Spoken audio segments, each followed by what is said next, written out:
All right, well, it's Thursday. Thank you so much for joining us through our journey through Scripture.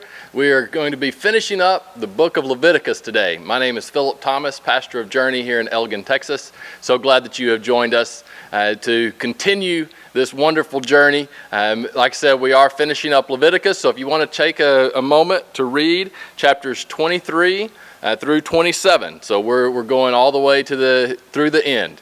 And so take a moment, if you need to pause, read through that, and then we'll get started. All right, so the end of Leviticus, there's a lot of ritual in Leviticus that we've talked about, a lot of cultural things, but the theme of it is holiness, is that God is holy, and there are ways that he was calling his people to be holy towards him, and there were rituals that they could do that would remind them of his holiness, and that they were called to continue to be holy as well. And so what we have in chapter 23 is we have the feast. And we're probably all familiar with these to a certain degree. We've heard them. We have things that match up with them within Christianity at times. But what God was doing with the feast is he was laying out a calendar for them in a way. It was a calendar that was a constant reminder of who he was and the people's relationship with God. And so there in chapter 23, it starts off and it talks about the Sabbath. That's something that is celebrated every week, right? And that would have reminded the people all the way back to creation. Reminded that God is creator. He is the holy creator of this world. And that each week we should be taking time to rest, giving the land time to rest, giving the animals time to rest. It's just a smart thing to do. Not only is it something that God calls us to do, but that's the first kind of festival, if you will, that lays out this kind of roadmap of how the people go through their daily lives in remembering God and their relationship with him. The next feast was the Passover feast, and then the Unleavened bread feast. The Passover, of course, the people are remembering specifically God delivering them out of Egypt. Now, remember the angel of the Lord passed over the houses who had followed God's commands, had sacrificed the firstborn lamb and put the blood on the doorpost, and the angel of the Lord passed over them. This is a remembrance of how God delivered them out of Egypt, how he brought them from slavery, brought them to create in them a people of God, and ultimately is going to bring them to the promised land. The Festival of Unleavened bread is that reminder of the things that you need to get rid of, the things that we need to let go of. Many people look at leaven as sin and the symbolism there, the things that we need to give over to God. That's a constant reminder that we need to be relying on God, and that there's other stuff that can get in the way, and we need to give that over to God. Then we have the Feast of the First Fruits. So this would have been in March, April, May, June, and that area. Basically, this really went with the land and the harvest time. And so the seeds have been planted, and now the first fruits are starting to be able to be harvested. And so the first fruits is a reminder that all is God's, and we are thankful for whenever we are seeing that the land has provided for us, right? The people are seeing, okay, now we are receiving the result of our planting, and we are reminded of God's provision for us, the first fruits. So this has the idea of tithing, right? Of giving, that we recognize that all that we have is God's, and we are dedicating some of that back to him. So the Festival of the First Fruits is there at the beginning of the harvest. This was a big celebration in being reminded of God and God's provision for the people. Then the Festival of Weeks. This is the harvest festival. This coincides with Pentecost, right? Passover kind of goes around Easter.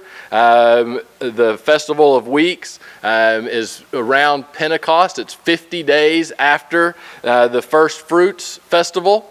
And so this is getting at the close of harvest time.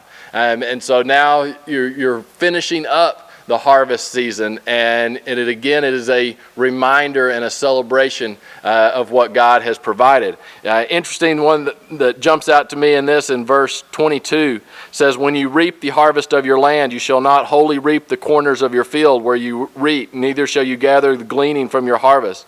You shall leave them for the poor and for the stranger. I am the Lord your God." Right? There's this constant reminder that the people need to stick together. They need to help one another. They need to be looking after the poor and those who are in need. Right? That's even wrapped up into their festivals. So you have the Festival of Weeks that coincides with Pentecost. And then the next festival is the Festival of Trumpets, or this is Rosh Hashanah. This is the New Year. This happens in September, October. It actually just happened a couple of weeks ago. So the Festival of Trumpets, or Rosh Hashanah, the New Year. So again, it's all right. Now we are celebrating the New Year and looking forward to what is in store, what God has in store for us.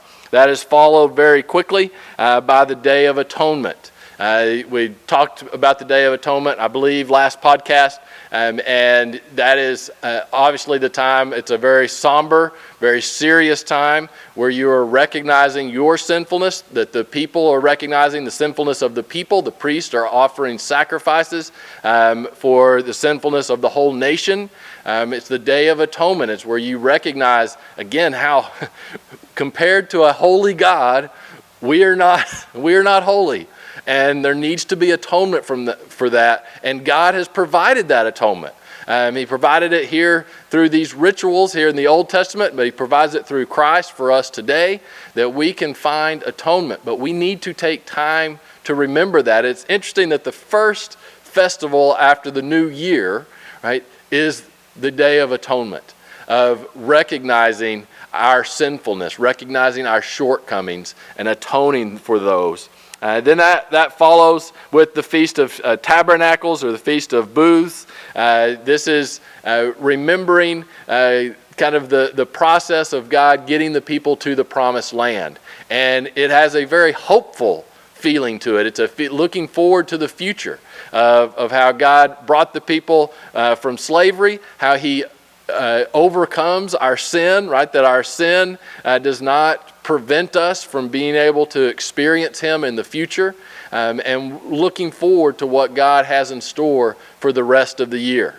Those are kind of the main festivals that God lays before the people in Leviticus, and we see those kind of expanded on and talked more about in other places in the Bible, and we see Jesus connected to these festivals in the New Testament. So kind of interesting there.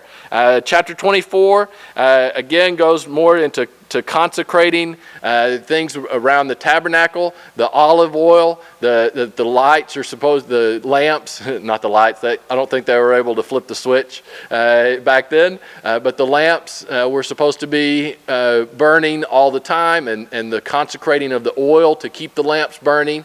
Then you had the consecrating of the bread. That bread was used to feed the priest and to feed the Levites. This whole system is being set up, and it's based on consecrating things before the Lord. It's all based on recognizing the Lord's holiness. We have one of those difficult circumstances there in chapter 24 where someone blasphemed against God, and Moses basically waited for God to tell him exactly what he wanted to do, and the person was stoned. Again, probably not the way that we would handle the punishment today, but it emphasizes the importance of holiness. And whenever you're dealing with consecrating things to God, we should take that serious. And honestly, we should take it more serious than we do. A lot of times we look at things like this that are kind of harsh, and we revolt and we go the complete other direction, and we just don't even want to think about it. And I think that's a mistake. I'm not saying that we need to go back to stoning, but we really should be very serious about what it means when we say we're going to follow God, we're going to be faithful to God. When we consecrate ourselves to God, man, that's a high calling, and it's something that we need to take very seriously. So Leviticus goes on. Chapter 25 is very interesting. It talks about the Year of Jubilee. It actually talks about first the Sabbath of the 7th year. So every 7 years, you're supposed to not work the land, trust in God to provide during that time. You would prepare the year before. There'd be certain debts that would be forgiven, things like that. Kind of a resetting every 7 years. And then on the 50th year, the Year of Jubilee, it was supposed to be even done bigger and better, if you will. Right? That all debts are erased. Anyone who had kind of sold themselves into what we would consider slavery, but it's more indentured servanthood, that they would be set free. It's kind of this picture of everything going back to the way that God desires for it to be, where everyone is equal, is set free in the eyes of God. Interestingly, as we look at those, there's no evidence that these were actually ever practiced. The Sabbath year, the Year of Jubilee, also these were given specifically to the people of Israel, right? To this people group. It wasn't something that was expected of other nations, of other peoples. It wasn't expected of Gentiles. There was never an expectation in the New Testament that this is something that was to be followed. And honestly, it never was followed even by the people. In fact, that was one of the reasons given for the people going into exile, was that they had not practiced the Sabbath of the 7th year. So there's no indication that this was ever really taken seriously, which is a shame. It's like you wonder if we would actually do what God has called us to do, how may things be different, right? But hey, that's part of our humanness. That's part of our sinfulness. Interestingly, in the Year of Jubilee, one of the big keys is that, therefore you shall not oppress one another, but you shall fear your God, for I am the Lord your God. Really, really neat idea here, that there's this desire for there not to be oppression. Right, that's standing up for freedom, for lifting people out of poverty, lifting people out of oppression. One of the things that's interesting, I kind of skipped ahead, but Leviticus chapter 25, verse 10 says, "And you shall consecrate the 50th year and proclaim liberty throughout all the land to all its inhabitants." That's actually inscribed on the Liberty Bell in the United States. This idea of proclaiming freedom, again, of overcoming the oppressor, proclaiming freedom to all. This is an important aspect of the Year of Jubilee, and it is interesting that it never was truly practiced, because it shows how difficult that is for us as humans to do. But that is one of the desires that God has for us, a desire to proclaim freedom to the captives, right? To overcoming our sinfulness, overcoming the oppression that we so often see in the world. That is God's desire for us. Unfortunately, we mess that up most of the time. So as we continue to see the end there of chapter 25, again talks about treating the poor well during this time. It talks about slavery, and we've gone into that before. This is not condoning slavery. It's actually imploring people to treat slaves, indentured servants, in a higher manner, and it was moving people away from slavery. But we just have a problem with it. A lot of people get hung up on it. I would encourage you to take into the cultural context of that, and that this was very progressive and very revolutionary for the time of how they were to treat their servants. I thought it was interesting, verse 55, it says, "For the children of Israel are servants to me, and they are my servants whom I brought out of the land of Egypt. I am the Lord your God." Right? So the way that we treat our servants should be to mimic the way that God treats us. Right? So that would be a major influence in the way that we treated others, or the way that they would have treated their servants or indentured servants if they would try to treat them the way that God treated them. So then we continue on. Chapter 26 is really interesting. You can read through chapter 26. It's kind of more poetic type language. But one thing that it really brings out is the word if. If you do this, there will be blessings, right? That God will be with you. If you do not obey, right? It's verse 14, "But if you do not obey me and do not observe all these commandments, and if you despise my statute, if your soul abhors my judgment, so that you do not perform all my commandments, but break my covenant, I also will do this to you," right? And he lists off the consequences of that. That's an important aspect of our understanding of God and our relationship with God, that there is an if we do this, then this will happen. And now it's not, don't take that too far to salvation and things like that, but as far as the way that we live our life and experience God's presence, experience the blessings of God, it does depend on how we live. Right, our actions have consequences, and it makes a difference in the way that we relate to God. Chapter 27 ends with consecration of how you go about consecrating everything to God, and this was definitely a cultural thing, but it's recognizing that your children are a gift from God, your home is a gift from God, your field is a gift from God, your animals were a gift from God, right? And that we consecrate those, we ascribe value to them, and recognize that value is to be given back to God in a sense. That we are making that pledge that these things that God has blessed us with, that we are consecrating them back to the Lord, and that they are to be used for Him.